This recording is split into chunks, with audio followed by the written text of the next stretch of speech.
ಸಿಂಹರಾಶಿ ಕುಟುಂಬ ಸದಸ್ಯರ ಜೊತೆಯಲ್ಲಿ ಈ ದಿವಸ ಆರಾಮವಾಗಿ ಕಳೀಬೇಕು ಅಂತ ಹೇಳಿ ಮನಸ್ಸಿಗೆ ಅನಿಸುತ್ತೆ.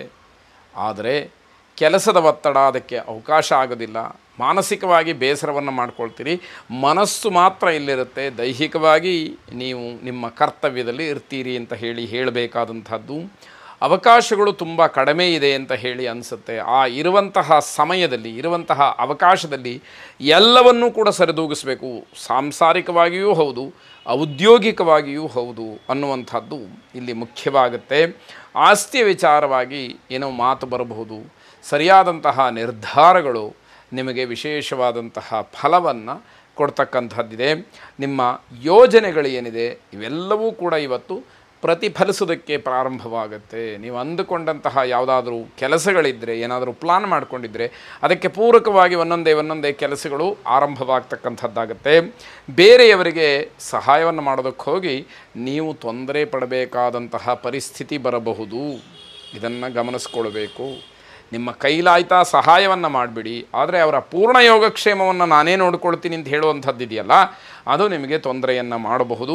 ಕುಲದೇವರನ್ನು ವಿಶೇಷವಾಗಿ ಪ್ರಾರ್ಥನೆ ಮಾಡಿ, ಆ ಕುಲದೇವತಾ ಪ್ರಾರ್ಥನೆಯಿಂದ ಆಗ್ತಕ್ಕಂತಹ ಮನಃಪರಿವರ್ತನೆ ಏನಿದೆ ಅಥವಾ ವಿವೇಚನಾ ಶಕ್ತಿಯಲ್ಲಿ ಒಂದು ಯಾವುದೋ ಬೆಳವಣಿಗೆ ಇದೆ, ಅದು ನಿಮ್ಮನ್ನು ಕಾಪಾಡ್ತಕ್ಕಂಥದ್ದಾಗತ್ತೆ. ಯಾವುದು ಸರಿ ಯಾವುದು ತಪ್ಪು, ಸಾಧಕ ಬಾಧಕಗಳನ್ನು ಯೋಚನೆ ಮಾಡಿ ನಿರ್ಧಾರವನ್ನು ಮಾಡೋ ಹಾಗೆ ಮನಸ್ಸು ಮಾಡುತ್ತೆ. ಅದು ನಿಮಗೆ ಒಳ್ಳೆಯತನವನ್ನು ತಂದುಕೊಡುತ್ತೆ ಅನ್ನುವಂಥದ್ದು ಶುಭವಾಗಿ. ಕನ್ಯಾ ರಾಶಿ ಯಾವುದೇ ರೀತಿಯ ಸೂಕ್ಷ್ಮ ಸೂಚನೆ ಏನೂ ಇಲ್ಲದೆ ಆರೋಗ್ಯದಲ್ಲಿ ತತ್ಕ್ಷಣದಲ್ಲಿ ವ್ಯತ್ಯಯಗಳಾಗತ್ತೆ. ಹಠಕ್ಕೋಸ್ಕರವಾಗಿ ನೀವೇನೋ ಕೆಲಸ ಮಾಡ್ಬೋದು, ಓಡಾಡ್ಕೊಂಡಿರಬಹುದು ಅನ್ನೋದನ್ನು ಬಿಟ್ಟರೆ ಮಾನಸಿಕವಾಗಿ ದೈಹಿಕವಾಗಿ ಸ್ವಾಸ್ಥ್ಯವನ್ನು ಕಳ್ಕೊಂಡು ಬಿಡ್ತೀರಿ ಅನ್ನುವಂಥದ್ದು ಸ್ಪಷ್ಟವಾಗಿ ಗೊತ್ತಾಗುತ್ತೆ. ತಕ್ಷಣದಲ್ಲಿ ವೈದ್ಯರ ಸಲಹೆಯನ್ನು ಪಡ್ಕೊಳ್ಳಿ. ಆಗತಕ್ಕಂತಹ ಅನಾಹುತವನ್ನು ಆಘಾತವನ್ನು ಕಡಿಮೆ ಮಾಡಿಕೊಳ್ಳಿಕ್ಕೆ ಅವಕಾಶಗಳು ಇರುತ್ತೆ. ದೇವರಿಗೆ ಏನಾದರೂ ಹರಕೆ ಮಾಡಿಕೊಂಡಿದ್ದರೆ ಅದನ್ನು ಆದಷ್ಟು ತೀರಿಸ್ತಕ್ಕಂತಹದ್ದು, ಆ ಹರಕೆಯನ್ನು ಪೂರೈಸ್ತಕ್ಕಂತಹ ಪ್ರಯತ್ನವನ್ನು ಮಾಡಿ. ಹರಕೆ 12 ವರ್ಷ ಅಂತ ಹೇಳಿ ಮಾತು ಹೇಳ್ತಾರೆ. ಏನೋ ಯಾವುದೋ ಸಂದರ್ಭದಲ್ಲಿ ನನ್ನ ಕೆಲಸ ಆಗಿಬಿಟ್ರೆ ನಾನು ಬಂದು ಏನೋ ಸೇವೆ ಮಾಡ್ತೀನಿ ಅಂತ ಹೇಳಿ ಆ ಸಂದರ್ಭದಲ್ಲಿ ಅಂದುಕೊಂಡಿರ್ಬೋದು, ಮರ್ತಿರಬಹುದು. ಇವೆಲ್ಲ ಸಾಧ್ಯತೆಗಳು ಇರುತ್ತೆ. ಆದರೆ ಏನೂ ಇಲ್ಲ ಅಂತಂದರೆ ನಿಮ್ಮ ಮನೆ ದೇವರನ್ನ ದರ್ಶನ ಮಾಡಿ, ಅದರಲ್ಲಿ ಏನು ತಪ್ಪಿಲ್ಲ. ಹರಕೆ ಇದ್ದರೆ ಅದನ್ನ ಆದಷ್ಟು ಬೇಗ ಪೂರೈಸಿ ಅಂತಕ್ಕಂಥದ್ದು. ದೇವರ ಬಗ್ಗೆ ನಿಮಗೆ ಗಟ್ಟಿಯಾದಂತಹ ನಂಬಿಕೆ ಇರಲಿ. ಬಲವಂತ ಏನಿಲ್ಲ ಇದರಲ್ಲಿ. ನಂಬಿಕೆ ಇದೆ ಅಂತಾದರೆ ಪೂರ್ಣವಾಗಿ ನಂಬಬೇಕು. ಇಲ್ಲ ಅಂತಂದರೆ ಅದು ಅವರವರ ವೈಯಕ್ತಿಕವಾದಂತಹ ವಿಚಾರ. ಯಾವುದೋ ಸಂದರ್ಭ ಬಂದಾಗ ನಂಬಿರತಕ್ಕಂಥದ್ದನ್ನು ಕೂಡ ಆ ಮಾತಿಗೆ ಅನುಗುಣವಾಗಿ ಬದಲಾಯಿಸ್ತಕ್ಕಂಥದ್ದು ಇದೆಯಲ್ಲ, ಅದು ತಪ್ಪಾದೀತು ಅನ್ನುವಂಥದ್ದು. ಕಷ್ಟ ಬಂದಾಗ ಮಾತ್ರ ದೇವರನ್ನ ಸ್ಮರಣೆ ಮಾಡ್ಕೊಳ್ತಕ್ಕಂಥದ್ದು ಇದೆಯಲ್ಲ, ಅದು ಇನ್ನಷ್ಟು ತಪ್ಪಾದೀತು ಅನ್ನುವಂಥದ್ದು. ವಿದ್ಯಾರ್ಥಿಗಳಿಗೆ ಒಂದಷ್ಟು ಹಿನ್ನಡೆ ಆಗ್ಬೋದು. ನೀವು ನಿಮ್ಮದೇ ಆದಂತಹ ಒಂದು ಶೈಲಿಯಲ್ಲಿ ಓದಿನ ಬಗ್ಗೆ ಪ್ರಯತ್ನವನ್ನು ಮಾಡಿ, ಮನಸ್ಸನ್ನು ಕೇಂದ್ರೀಕರಿಸಿ ಅಭ್ಯಾಸವನ್ನು ಮಾಡಿ ಅಂತಕ್ಕಂತಹದ್ದು. ಇಷ್ಟ ದೇವತಾ ಸ್ಮರಣೆಯಿಂದ ನಿಮಗೆ ಒಂದಷ್ಟು ಅನುಕೂಲವಾಗುತ್ತೆ. ಶುಭವಾಗಿ.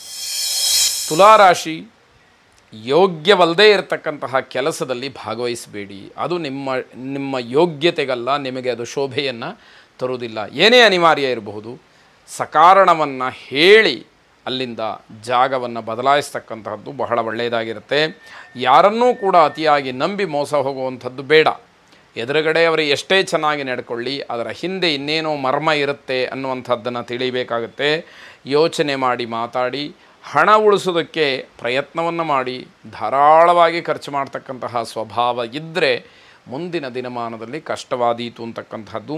ನೀವು ಮಾಡ್ತಕ್ಕಂತಹ ಕೆಲಸ ನಿಮಗೇ ಸಮಾಧಾನ ಇಲ್ಲ. ಇದರ ಅರ್ಥ ಇನ್ನಷ್ಟು ಮತ್ತಷ್ಟು ಚೆನ್ನಾಗಿ ಮಾಡಬೇಕಾಗಿತ್ತು. ಕಾರ್ಯದ ಒಂದು ಗೌರವವನ್ನು ಅಥವಾ ಕೆಲಸದ ಗುಣಮಟ್ಟವನ್ನು ಇನ್ನಷ್ಟು ಹೆಚ್ಚು ಮಾಡಬೇಕಾಗಿತ್ತು ಅನ್ನುವಂಥದ್ದು ನಿಮ್ಮ ಮನಸ್ಸಿಗೆ ಕಾಡುವಂಥದ್ದಾಗುತ್ತೆ. ಬೇರೆ ಕೆಲಸಕ್ಕೆ ಈ ದಿವಸ ಪ್ರಯತ್ನವನ್ನು ಮಾಡಬಹುದು.